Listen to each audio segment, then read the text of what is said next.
Olá, eu sou Érico de Souza, gestor profissional atuando há mais de uma década na América do Norte. E atendendo a pedidos, no vídeo de hoje eu vou falar sobre os primos norte-americanos dos fundos de investimento imobiliário, os REITs.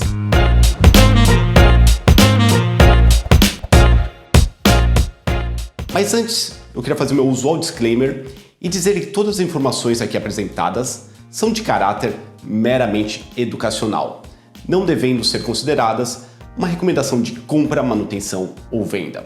Os Real Estate Investment Trusts, mais conhecidos como REITs, são trusts que investem em imóveis. Eles têm muitas similaridades e algumas diferenças aos fundos de investimento imobiliários brasileiros. A primeira similaridade, obviamente, é que ambos investem em imóveis. Os REITs, assim como os fundos imobiliários, são investimentos para quem está procurando renda. Todavia, aqui para os investidores da América do Norte, os REITs são considerados um investimento com risco. Aqui, pelos gestores e investidores da América do Norte, os REITs são considerados um investimento com risco próximo ao encontrado no mercado acionário. Parte disso advém das quedas sofridas tanto em 2008 quanto durante a pandemia, como a gente vai ver a seguir nesse vídeo.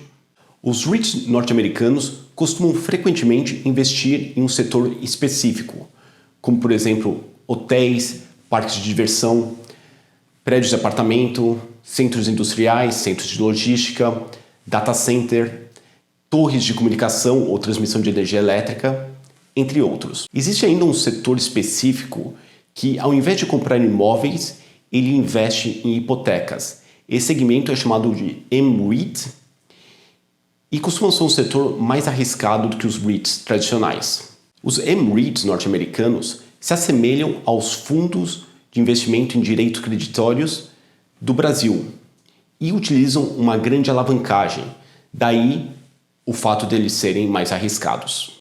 E por falar em alavancagem, no Brasil, os fundos de investimento imobiliários não podem ter alavancagem, embora na prática eles venham a ter alguma alavancagem devido à compra de imóveis a prazo. Já por aqui, espera-se que os REITs operem com uma grande alavancagem, normalmente em torno de 50%, ou seja, o valor que ele usou para comprar um imóvel, metade desse valor foi financiado.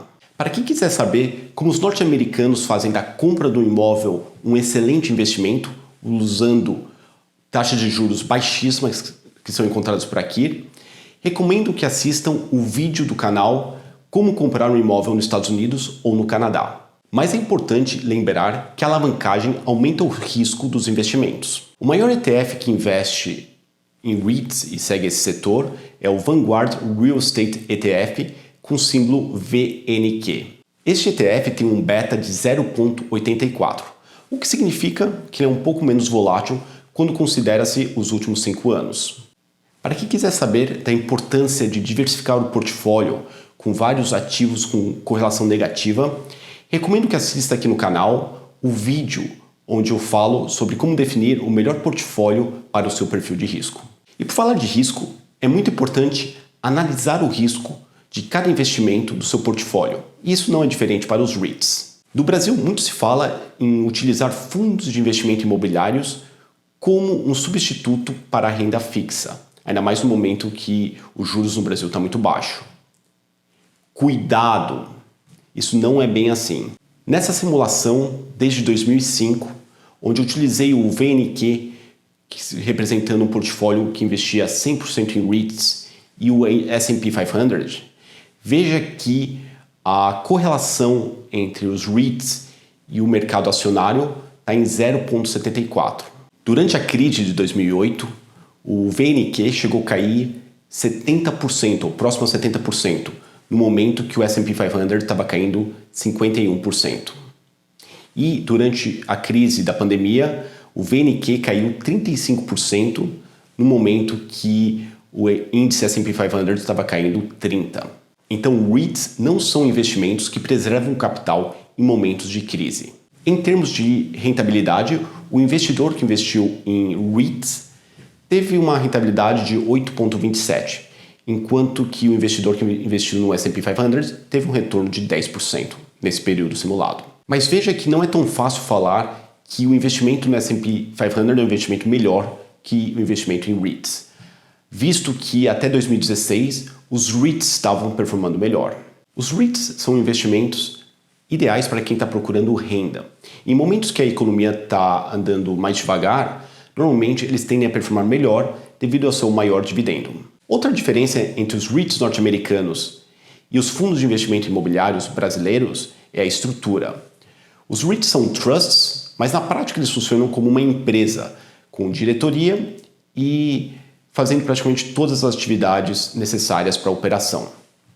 Já os fundos de investimento imobiliário são fundos e eles contratam um gestor profissional para fazer a gestão e é cobrada uma taxa de administração pré-determinada.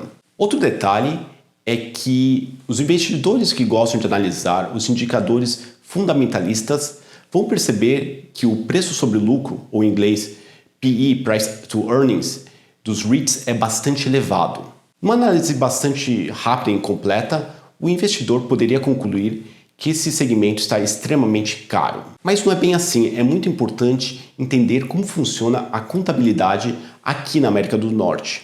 Para fins de cálculo do lucro, para fins de imposto de renda ou para declaração do balanço, os REITs podem e devem abater a depreciação e amortização do lucro líquido, além de outras despesas, claro, como manutenção e renovações. Mas o valor declarado como depreciação muito provavelmente não é condizente à realidade. Imóveis tendem a se apreciar ao longo do tempo e não a se depreciar. Por exemplo, um apartamento daqui 10 anos provavelmente vai valer muito mais do que ele vale hoje, o que não é igual ao que acontece, por exemplo, com um carro ou um caminhão. Então, imóveis se apreciam ao longo do tempo, mas no balanço do REIT, esse imóvel está sendo depreciado, ou seja, está valendo cada vez menos e esse valor da depreciação está sendo utilizado para abater do imposto que seria pago. Dessa forma, uma melhor maneira de analisar os REITs é analisar a receita das operações, ou em inglês FFO, Funds from Operations. Nessa lista temos os 10 maiores REITs americanos. Note que os 2 primeiros investem em torres de comunicação. Esse é um segmento que não está disponível ao investidor brasileiro que só investe no Brasil. O terceiro investe em galpões logísticos, o quarto investe em shopping centers e o quinto investe em data centers, que também é outro segmento que não está disponível para investidores que não têm conta no exterior. A gente também nota, vendo essa lista, que é comum para um REIT se especializar num setor específico.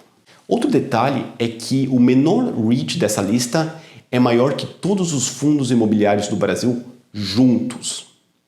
Todavia, quando se compara o valor de mercado dos REITs com as outras gigantes da Bolsa Americana, como a Apple, Google, Facebook, Berkshire Hathaway, os REITs são muito menores. E aí, gostou desse vídeo? Então, por favor, dê o like, se inscreva no nosso canal, deixe o seu comentário e nos siga no Instagram, erico.d.souza. Na sexta-feira teremos a nossa usual live ao 12h30, onde falaremos dos principais acontecimentos da semana em termos econômicos e sempre no final da live a gente traz um assunto especial para te ajudar a ter muito sucesso nos seus investimentos aqui na América do Norte. Muito obrigado!